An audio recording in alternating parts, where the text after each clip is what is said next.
मेरा गला बड़ा खराब है, मुझसे ऊंचा बोला नहीं जाएगा। अस्सलाम वालेकुम मैम। वालेकुम अस्सलाम। आप लोगों को मेरी आवाज़ आ रही है? जी जी मैम।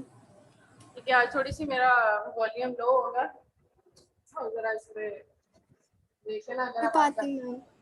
मेरा गला खराब हुआ है तो मुझसे ज़्यादा ऊंचा बोला नहीं जाएगा। अच्छा, नो आज इश्यूज मैम। टॉपिक है हमारा इमेज आर्टिफैक्ट्स का, जिस तरह हम लोगों ने क्या मैम किया। मैंने आपसे एक बात पूछनी थी।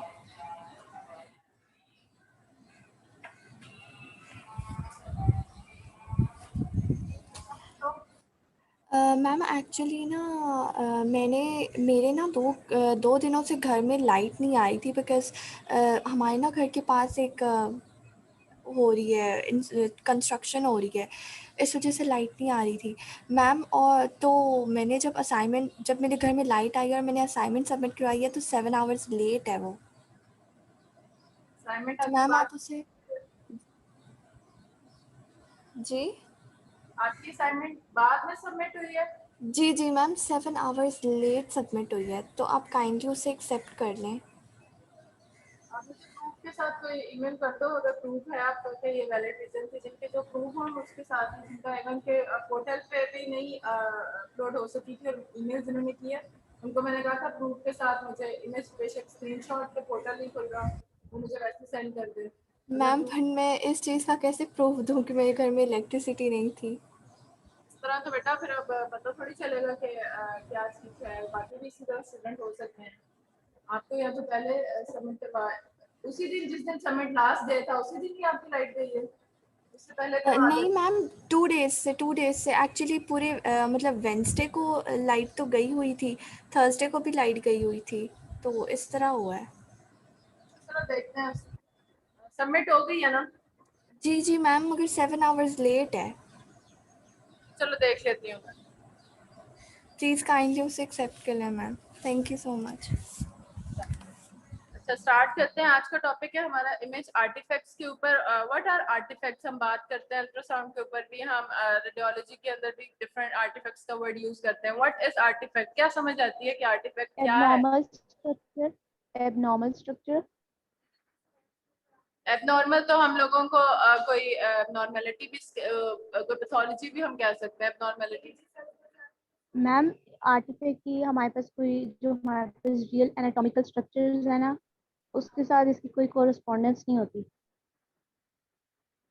समझ नहीं, ठीक है। मतलब इमेज, ये मैम कि इमेज ब्लर होता है। नहीं, वो इमेज, अगर हम लोग इमेज आर्टिफैक्ट को एज अ डिफाइन करेंगे, इसको, इसकी क्या एग्जैक्ट डेफिनेशन क्या होगी वो तो लिखी हुई है अगली स्लाइड में। लेकिन आपको पता हो कि इमेज आर्टिफैक्ट्स वो चीज होती है जो अनवांटेड इमेज है। दैट मींस कि हम इसको कह सकते हैं कि या तो ये मैन मेड हो सकती है मशीन, जो कि पैथोलॉजी नहीं है, वो भी हम लोग कंफर्म कह सकते हैं कि पैथोलॉजी होगी तो पैथोलॉजी जैसी लगेगी, ठीक है। कुछ ऐसे आर्टिफैक्ट्स होते हैं जो कि अनवांटेड होते हैं, जो हमें रिक्वायर्ड नहीं होते हैं, वो इमेज आर्टिफैक्ट्स इनको कहलाते हैं। प्रॉपर डेफिनेशन जो है ना वो इसकी ये है, ठीक है।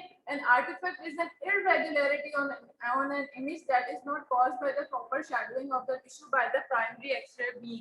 जो प्राइमरी एक्स-रे बीम ने हमारे इमेज बनाना है डिफरेंट हमारे पास डेंसिटीज के अकॉर्डिंगली, कि वो यहाँ तो हमारे पास एकोजेनिक कह रही हूँ, अल्ट्रासाउंड का, या हमारे पास रेडियो पेक होगा, या हमारे पास रेडियो डेंस होगा, रेडियो ल्यूसेंट होगा, डिफरेंट हमारे पास इमेजेस हैं, ठीक है। वो एक्सरे की जो प्राइमरी बीम है उसने क्रिएट करना है इमेज। अगर वो इमेज हमारे पास वैसा शो नहीं हो रहा तो वो हमारे पास आर्टिफैक्ट कहलाता है। It's an irregularity of an image that is not caused by the proper shadowing of the tissue by the primary X-ray. This is the proper definition जो कि एक आर्टिफैक्ट की है, और ये रेडियोलॉजी आर्टिफैक्ट्स हैं सारे, ठीक है। अल्ट्रासाउंड के आर्टिफैक्ट्स और होंगे, एमआरआई के आर्टिफैक्ट्स और होंगे, ठीक है। डिफरेंट मोडालिटीज के डिफरेंट आर्टिफैक्ट्स हैं, ठीक है। उसी के अकॉर्डिंगली हमने उसको डिफाइन किया हुआ है। जिस तरह मैंने बताया था कि कुछ हमारे मैनमेड होते हैं, कुछ हमारी मशीन की वजह से आते हैं। वो वाले सारे आर्टिफैक्ट जो रेडियोलॉजी में आ रहे हैं वो हम लोगों ने आज पढ़ने हैं, ठीक है। डिफरेंट आर्टिफैक्ट्स हमारे रेडियोलॉजी में किस किस तरह हो सकते हैं जो कि एक इररेगुलरिटी कॉज करेंगे, ठीक है। तो these are classified into three. Generally, radiographic artifacts occur in three areas. Number one is the exposure artifact. ये सारे रेडियोलॉजी के ही हैं, बार बार याद रखना कि हर जो आर्टिफैक्ट है वो डिफरेंट होंगे। रेडियोलॉजी के कोई और होंगे, अल्ट्रासाउंड के आर्टिफैक्ट्स और होंगे, हर मोडेलिटी के आर्टिफैक्ट डिफरेंट होते हैं। ठीक है, तो ये हमारे पास वीडियोग्राफिक आर्टिफैक्ट्स हैं जिनको हम लोगों ने कैटेगराइज किया हुआ है 3 में। Number 1 is the exposure, number 2 is the processing and handling.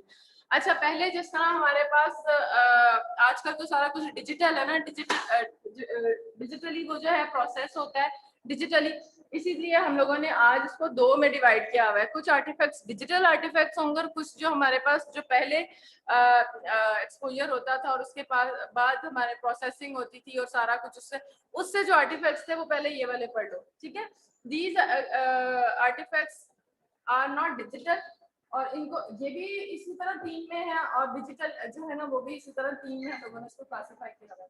तो इनसे क्या समझ आती है, नेम से क्या समझ आती है, एक्सपोजर आर्टिफैक्ट्स किसके टाइप के हो सकते हैं?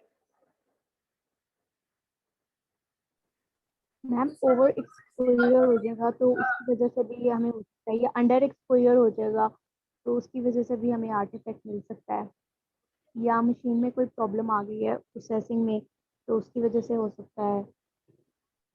ये हमारे पास टेबल है, ठीक है, इस टेबल को आपने याद करना है। ठीक, इसी तरह इसका डिजिटल का भी छोटा सा लेक्चर है, बस ये याद करना है आप लोगों ने कि इमेज आर्टिफैक्ट्स हैं तो वो कौन से डिजिटल कौन कौन से हैं और दूसरे हमारे पास कौन से हैं। ये जो हमारे पास स्क्रीन फिल्म रेडियोग्राफी जो पहले यूज होती थी उसकी जो है ना एक्सपोजर सॉरी आर्टिफैक्ट्स है जिनको 3 में categorize. Number 1 is the exposure artifact, processing and handling. Processing और हैंडलिंग तो नेम से बता रहे हैं कि जब हम लोग की प्रोसेसिंग होती थी उस दौरान जब डेवलपिंग हुई और उसमें बहुत चांसेस होते थे आर्टिफैक्ट्स के। क्यों? आप क्योंकि खुद मैनुअली उसको डेवलप कर रहे हो, उस इमेज को, उसको आप लोगों ने उसको अंदर डेवलपर में डाला, फिर ड्राई किया, उसके अंदर हाथों के निशान लग सकते हैं, डर्ट के निशान आ सकते हैं, कुछ भी ऐसे। प्रोसेसिंग में तो बहुत आर्टिफैक्ट्स आते थे। उसके बाद आपके हैंडलिंग एंड स्टोरेज आर्टिफैक्ट्स बहुत ज्यादा ये भी मैनुअल के अंदर आते थे कि आपने केसेट्स जो रखी हैं वो ड्यू टू टेम्परेचर एक जगह पड़ी रही हैं, उनपे जो है लाइंस आना स्टार्ट आ गई हैं। ठीक है, ये सारे जो थे वो हैंडलिंग थे, मतलब आपने प्रॉपर उनको ऐसी जगह पे नहीं रखा कि एक एक्सपोजर लाइट का होता रहा, उसको सन का एक्सपोजर मिल गया या कुछ ऐसा जिसकी वजह से फिल्म जो है वो खराब हो गई है। ठीक है, आपने प्रॉपर उनको स्टोरेज आर्टिफैक्ट जिसको कहते हैं। तो सबसे इम्पोर्टेंट क्या है एक्सपोजर आर्टिफैक्ट्स। एक्सपोजर आर्टिफैक्ट्स वो आर्टिफैक्ट हैं जो कि हमारे मैन मेड आर्टिफैक्ट्स भी इनको कह सकते हैं। ठीक है, उसमें नंबर 1 आते हैं मोशन आर्टिफैक्ट जो कि इम्प्रॉपर पेशेंट पोजीशनिंग की वजह से होगा, wrong screen film match, poor screen contact, double exposure, verb cassette या इम्प्रॉपर ग्रिड पोजीशन। अब इनको 1 बाय 1 जो है ना हम लोग अब पढ़ते हैं। What is exposure artifact? Define करोगे तो exposure artifact are usually easy to detect and correct because they are man made. ठीक है, हमें पता है। तो इसके अंदर जो 1 बाय 1 हमने कॉस्ट पढ़े थे और उसकी वजह से हम उसको रेडियोग्राफी के ऊपर वो नजर किस तरह के आते हैं। नंबर 1 इम्प्रॉपर पेशेंट पोजीशनिंग होगी तो कैसा नहीं सॉरी पहले हम लोग उसको देखते हैं कि वो स्क्रीन के ऊपर या हमारी फिल्म के ऊपर नजर क्या आ रहे हैं। Unexpected foreign object such as jewellery हमने उसकी रिमूव नहीं करवाई है। ठीक है, और that is caused by the improper patient preparation. For every examination हम लोग कहते हैं कि पेशेंट प्रिपरेशन रिक्वायर्ड है, तो उसके लिए हम पेशेंट हर एमआरआई के लिए आपको पता है मेटालिक ऑब्जेक्ट्स को रिमूव कराना, इसीलिए इस तरह जो है जो हमारी रेडियोग्राफी है इसके लिए हम लोगों ने मेटालिक ऑब्जेक्ट को रिमूव करवाना है क्योंकि वो इमेज के ऊपर हमारे पास आर्टिफैक्ट, कौन सा आर्टिफैक्ट?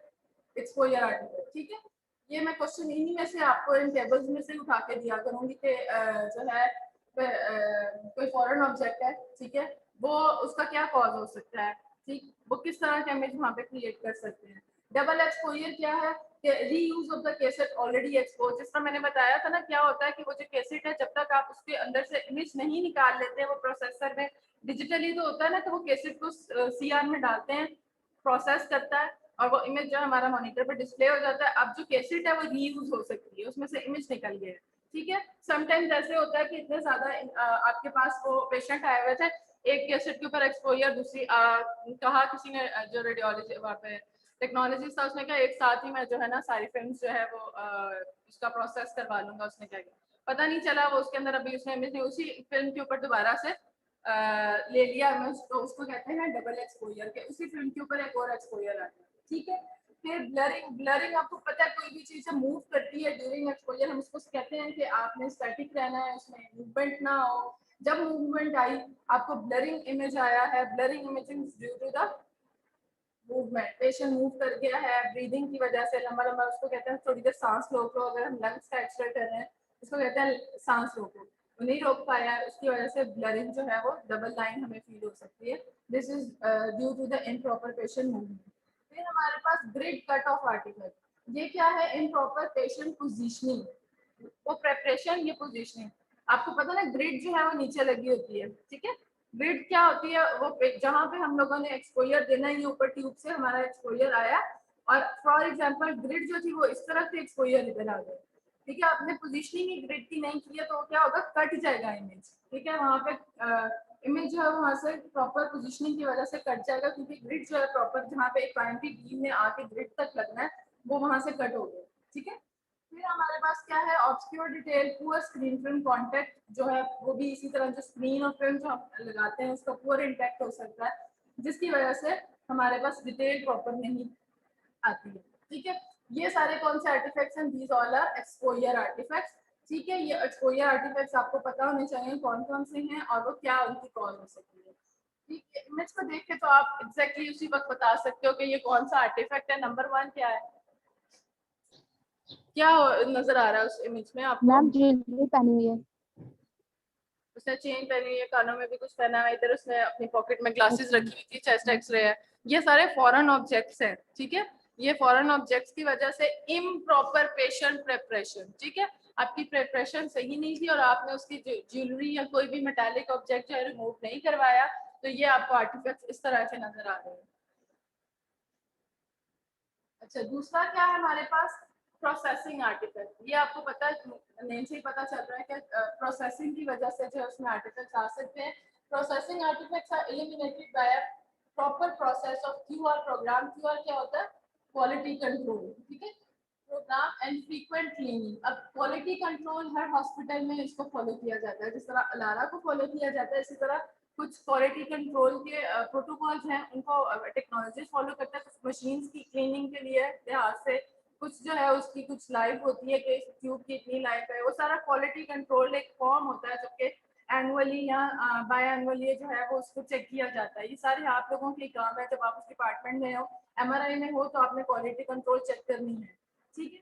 अच्छा, ये तो प्रोसेसिंग आर्टिफैक्ट्स आते हैं, और अगर आपने प्रॉपर क्वालिटी कंट्रोल का ख्याल नहीं रखा उसकी वजह से जो है ये प्रोसेसिंग आर्टिफैक्ट्स आ सकते हैं, ठीक है। तो वो कौन कौन से हैं? एक आ गया गार्डशू मार्क, दूसरा पाइलाइंस आ गया। ये डिफरेंट हमारे पास डर्ट, ग्रे फोग, ये डिफरेंट हमारे पास। कहने का मकसद ये है कि आपके जो प्रोसेसिंग के दौरान अगर कोई आर्टिफैक्ट या फोग है, ठीक है, आपने जो है ड्यूरिंग प्रोसेस, ये मैनुअल की बात कर रही हूँ, डिजिटल के लिए पहले होता था ना आपका वो जो डार्क रूम था जिसके अंदर प्रोसेसिंग होती थी, उसको बड़ा, उसके अंदर आर्टिफैक्ट आने के बड़े चांसेस है। लाइट आ गई, ठीक है, उनको डार्क रूम इसीलिए रखा जाता था कि वहाँ पे एक्सपोजर ना हो सके किसी लाइट का, ठीक। फिर ये जो पाई लाइंस है, डर्ट और chemical stains on the roller, जो रोलर लगे होते हैं वहाँ पे, ठीक है, उसके ऊपर कोई लाइंस आ गई हैं, प्रॉपर क्वालिटी कंट्रोल का ख्याल नहीं रखा गया, क्लीनिंग का ख्याल नहीं रखा गया, और उसने क्या किया, जब प्रोसेसिंग हुई है तो फिल्म के ऊपर लाइंस आना स्टार्ट हो गई है, ठीक है।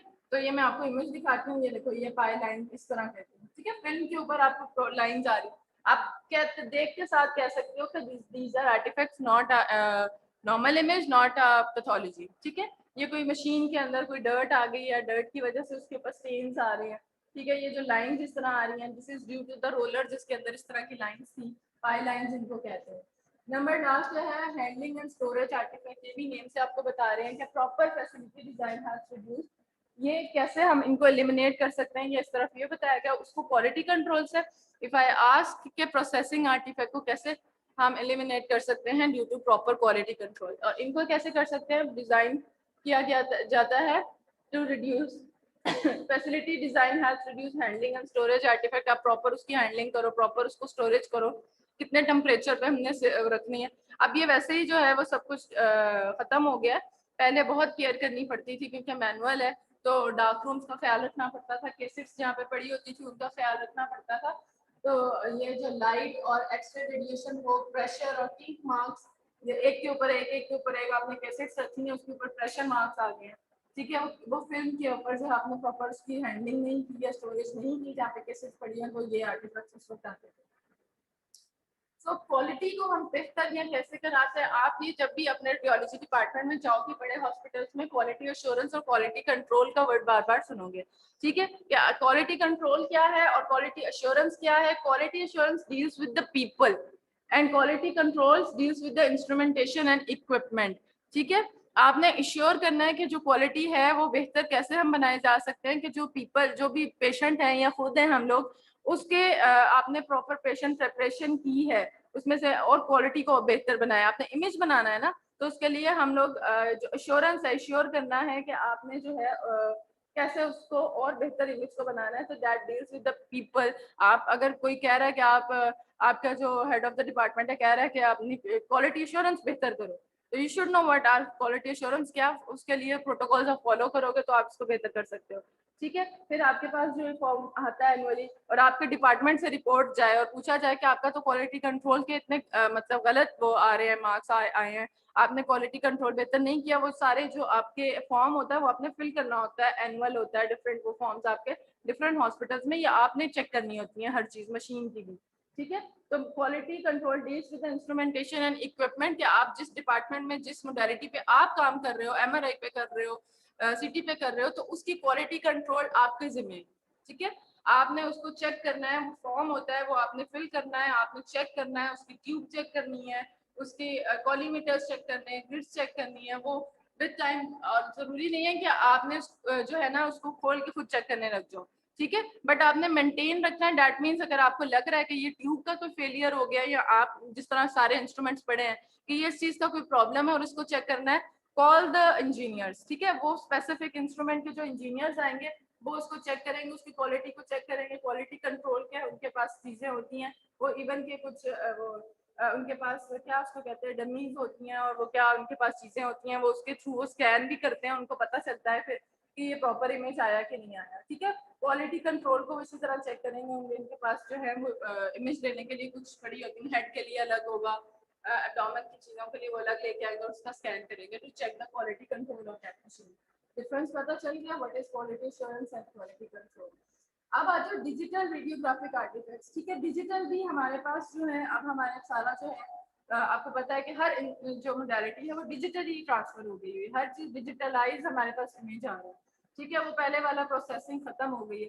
तो डिजिटल के अंदर क्या आर्टिफैक्ट्स आ सकते हैं? Number 1 is the image receptor, जहाँ पे इमेज आ रहा है उसके रिसेप्टर जो हमारे पास कैसेट है। ठीक है, यहाँ तो वो इंटेंसिफाइंग स्क्रीन होगी फ्लोरोस्कोपी के ऊपर, यहाँ पर हमारे पास जो इमेज है इसका क्या कह सकते हैं, स्टैटिक इमेज है, उसके ऊपर जो कैसेट होती है that is the image receptor, उस कैसेट के अंदर कोई प्रॉब्लम आ सकती है।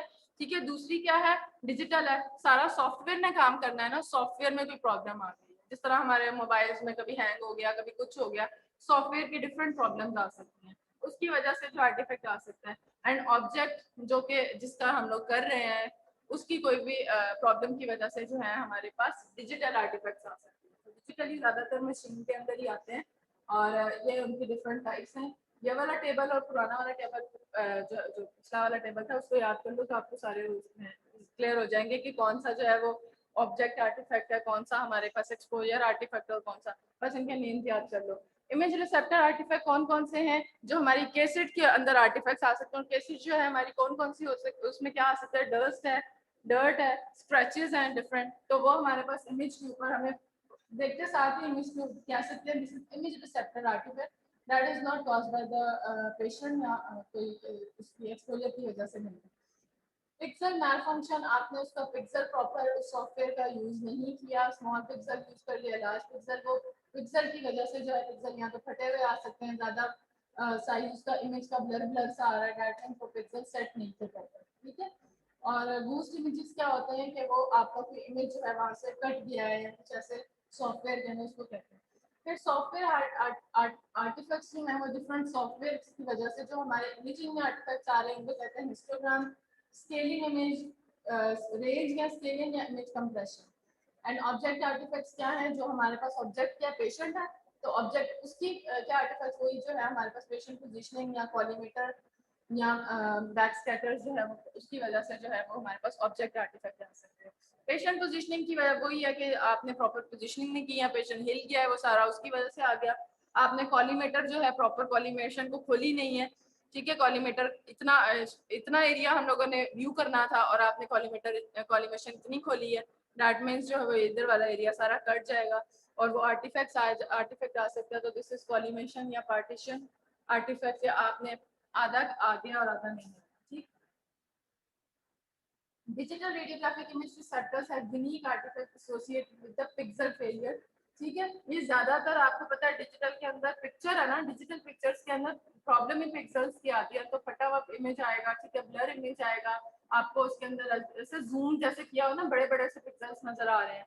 तो मेनली जो आपको इमेज, आपने इमेज को देखते हुए बताना है ना तो कौन सा आर्टिफैक्ट है। अगर मैं आपको कोई भी इमेज दिखा दूं तो आप फौरन से बताओ कि ये वाला आर्टिफैक्ट है, ये वाला आर्टिफैक्ट है, इज इट क्या कह सकते हैं ऑब्जेक्ट आर्टिफैक्ट, ये ब्लरिंग आर्टिफैक्ट है ड्यू टू द मोशन, ठीक है। आप ब्लरिंग आर्टिफैक्ट को भी देख सकते हो, उसको थोड़ा सा मूव किया होगा, दो लाइंस नजर आ रही हैं उसके अंदर, ठीक है। Environmental radiation can contribute to ghost artifacts, जो हमारे पास प्रॉपर टेम्परेचर नहीं है और उस जगह पे फिल्म्स पड़ी रही हैं, कंप्रेशन आ गया उनके ऊपर, तो वो क्या होगा, उसके अंदर कोई निशान, कोई स्टेन्स, कुछ इस तरह की इमेजेस आना स्टार्ट हो गए, ठीक है। बस आज का छोटा सा टॉपिक था, मैंने ऐसे रखा। दूसरा एक टॉपिक था लेकिन आज से ज्यादा बोला गया ना, इसलिए मैंने सिर्फ आर्टिफैक्ट्स का टॉपिक रख लिया। आपको डिजिटल आर्टिफैक्ट्स के नेम और उनकी वो जो 2 टेबल है मसल में याद करने वाली यही चीज, ठीक है।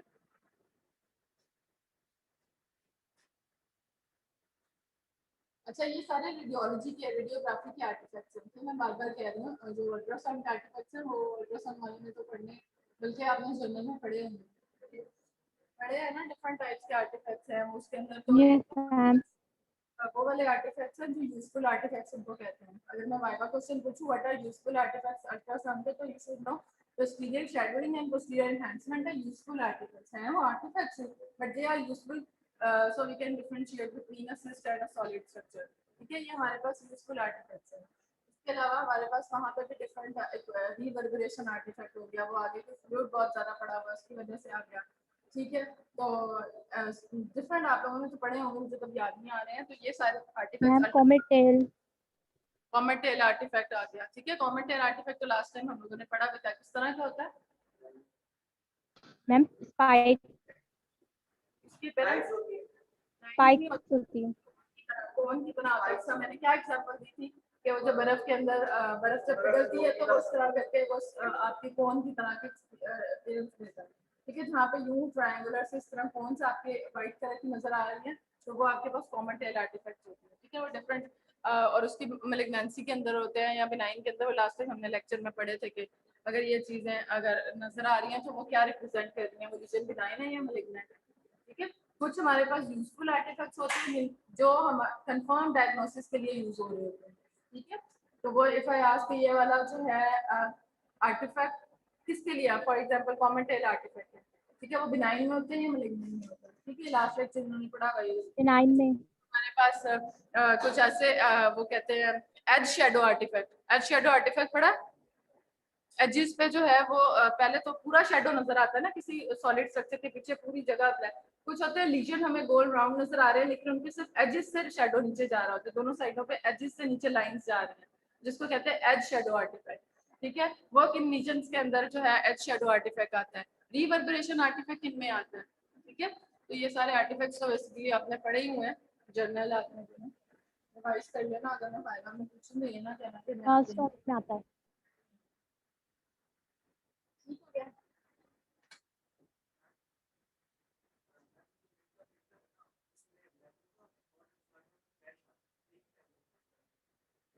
मैंने डिशेस देखी नहीं अभी तक, मुझे ईमेल्स 60 ईमेल्स आई हैं, मैंने चेक नहीं किया, और ये सारे स्टूडेंट्स की ईमेल हैं।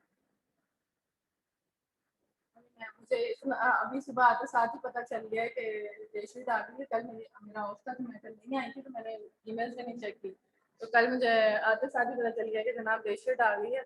इसकी वजह से धड़ाधड़ ईमेल्स, और कुछ से 1-2 ईमेल्स पढ़ी हैं, उससे पता चला कुछ क्लैशेस आए हैं। तो क्लैशेस तो आपके आप नाम से रिजॉल्व करेंगे क्योंकि उन्होंने टाइमिंग मैंने तो देखी भी नहीं है कि इस दिन पेपर है हमारा 7 को है, 6 को मेरा ख्याल मॉस्को टाइटल वालों का या रीजनल वालों का, रीजनल का जाता है। अच्छा, विदाउट गैप्स आ रहे हैं 6, 7, 9, एक दिन का गैप है, आप लोगों को गैप आ गया मेरे ख्याल मस्को स्काइडर वालों को मैंने ईमेल पढ़ी थी, उन्होंने कहा हमारे विदाउट गैप पेपर आए 6-7 है।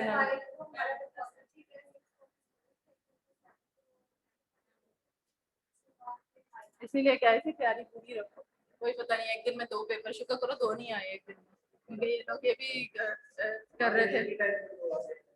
वो तो चलो रिजॉल्व हो जाएगा, एक टाइम पे तो 2 नहीं दे सकते हो, लेकिन ये कि ये लोग यही प्लान कर रहे थे कि क्योंकि क्लासेस काफी ज्यादा थे, हमें रूम्स भी नहीं मिल रहे थे, फाइनल भी कुछ चल रहा है पेपर और वो भी सारा चल रहा था, इस वजह से वो लोग प्लान यही मैंने सुना था जब मीटिंग हो रही थी उस वक्त कि एक दिन में 2-2 पेपर भी रखने का कह रहे थे, तो इसलिए मैं बार गई थी अपनी तैयारी पूरी। मैं आज जो है सिलेबस जो है उसमें डाल दूंगी अनाउंसमेंट में, ठीक है, उसको स्टाइल का भी बाकी सबका भी कंफर्म सिलेबस अनाउंसमेंट में लिख दूंगी, ठीक है। आज अभी जाके मैं लेक्चर के बाद में आप लोगों के इसको सिलेबस इसमें डाल दूंगी, पैटर्न डाल दूंगी कि कितने परसेंट का होगा, कितना 20% टोटल आपकी वेटेज है, उसमें कितने परसेंट आपके एमसीक्यूज होंगे, एससीक्यूज होंगे और इमेजेस होंगे। और वो इमेजेस मैं इसलिए कह रही हूँ कि वो इमेजेस एमसीक्यूज में भी हो सकते हैं कि मैं सिर्फ नीचे ऑप्शंस दे दूँ इमेज को आप लोगों ने, और एससीक्यू शायद लेबलिंग के लिए दे दूँ, ठीक है। तो वो इमेजेस जो है वो आपके लेक्चर्स वाले ही होंगे, उनको बस आप देख लेना अच्छे से, इधर उधर के नहीं होंगे, ठीक। आपके असाइनमेंट्स जो मैंने बनाने को दी थी वो उनमें भी इमेजेस थे ना सारे।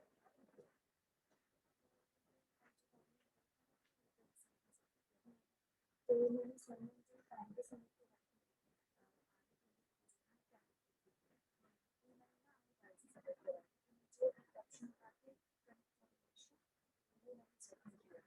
वो अगले दिन जब मैं स्टोरेज करके थी लैपटॉप भी करवा रही थी ना, तो वहाँ पे मुझे नजर आया कि तो नीचे मैंने ये देखा ना, इसके नीचे भी आता कंफर्म सबमिशन, मैंने ढूंढी कि वो जून 10 को पीटीएम पे करवाया, तो जब मैंने कंफर्म सबमिशन किया तो वो आ गया बहुत सबमिटेड किया मैंने उसमें, जब पहले एम्बैरेसिंग करवाई है तो मुझे वो ऑप्शन चलो कोई नहीं, क्या नाम है चलो मैम मैम असाइनमेंट में जैसे मतलब बिलरी भी था, यूनरी भी था और जीआईटी तीनों थे, और जैसे हमारे पास सिलेबस में तो सिर्फ जीआईटी बनेगा, तो हम उसके इमेजेस ही करें ना, या असाइनमेंट वाले सारे इमेजेस करने हैं? असाइनमेंट में मुझे समझ नहीं आई, इमेजेस जो मैंने आपको बोला था जिनकी डेफिनेशंस नहीं लिखी थी हमने उनको डिफाइन करना था, ठीक है, जिनकी नहीं लिखे हुए थे सिर्फ, और आपने डिफाइन करना था कि इमेज किस चीज़ का है और वो इसको क्या कहते हैं, ठीक है, उसको बस आपने डिफाइन करना था, साथ इमेज लगा देना। सिर्फ जीआईटी वाले ही होंगे ना, क्योंकि 1 to 10 है। नहीं मैंने आपको सारे बोले थे, जीआई हो गया, जितने भी फ्लोरो के प्रोसीजर्स थे सबके। मैम मैं मिड की बात कर रही हूँ कि मिड में जैसे 1 to 10 लेक्चर्स है ना, तो उसमें सिर्फ जीआईटी बनता है, तो फिर हम जीआईटी की करें? हाँ वही, जितना आपको सिलेबस है उतना ही आएगा, जीआई ट्रैक करते हैं तो फ्लोरो के प्रोसीजर्स जो है वो नहीं इंक्लूड होंगे, मैं फाइनल के लिए बता रही हूँ कि इस तरह के इमेजेस आ सकते हैं, जितना सिलेबस अगर है तो वो उसके अंदर इमेजेस इंक्लूड है, या फ्लोरोस्कोपी तक आपका शायद है सिलेबस ना, तो फ्लोरोस्कोपी के प्रोसीजर्स इंक्लूड नहीं, व्हाट इज फ्लोरोस्कोपी मशीन और वो सारी वो चीजें इंक्लूड है, इसके प्रोसीजर्स इन्वॉल्व है।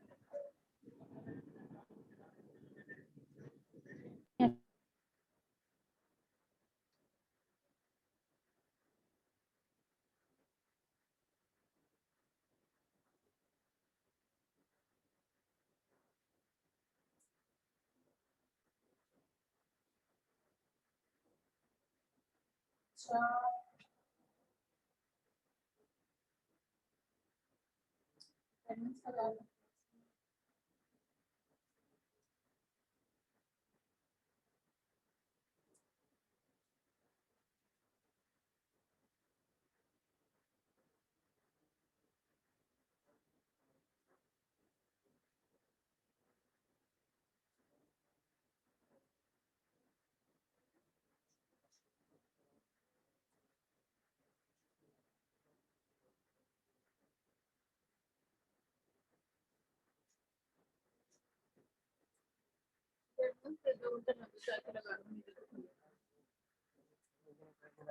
स्क्रीनशॉट भी शेयर किया था, मे बी आपने थोड़ी बहुत, मैंने 3 दफा पेमेंट की और 56 मैंने 3 दफा बनाई, हर दफा लैपटॉप पे एरर आती है, तो फिर मैंने फाइनली मोबाइल पर बैठकर बनाई और बिल्कुल आवाज आ रही था वो थोड़ा। अच्छा स्टिल जब मैं जमा करवाने लगा हूँ तो मैंने अभी भी अभी मैंने आपको स्क्रीनशॉट सेंड कर दिया और जब मैंने दोबारा उसको कंप्रेस करके दोबारा मैंने जो अपलोड किया तो 3 मिनट लेट हो गया। चलो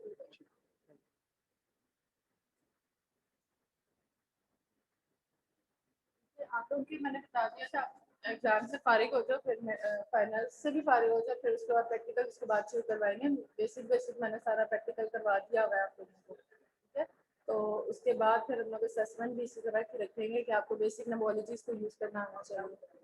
ये कैसे कर रहे हैं, टीजीसीज क्या चीज़ है, नोमोलॉजीज को अच्छे से देखा करो। मशीन की जो मैं पूछूंगी नोमोलॉजीज के बारे में ज़्यादा नहीं पूछना है। इसके अलावा जो भी क्वेश्चन है एग्जाम सही होगा, पर 20% का एग्जाम है, सिलेबस भी इतना ज़्यादा नहीं।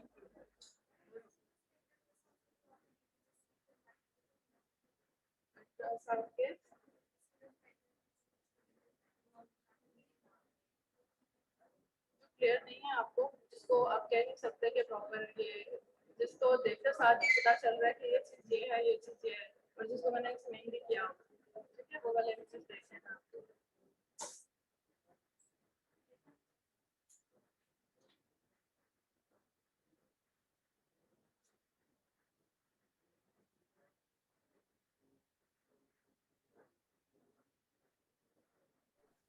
मैम लीव कर दे। डिस्कस कर रहे हैं अपने एग्जाम्स के बारे में ही, आप लोगों को लीव करना है तो लीव कर दो, लेक्चर तो खत्म हो गया। Okay ma'am.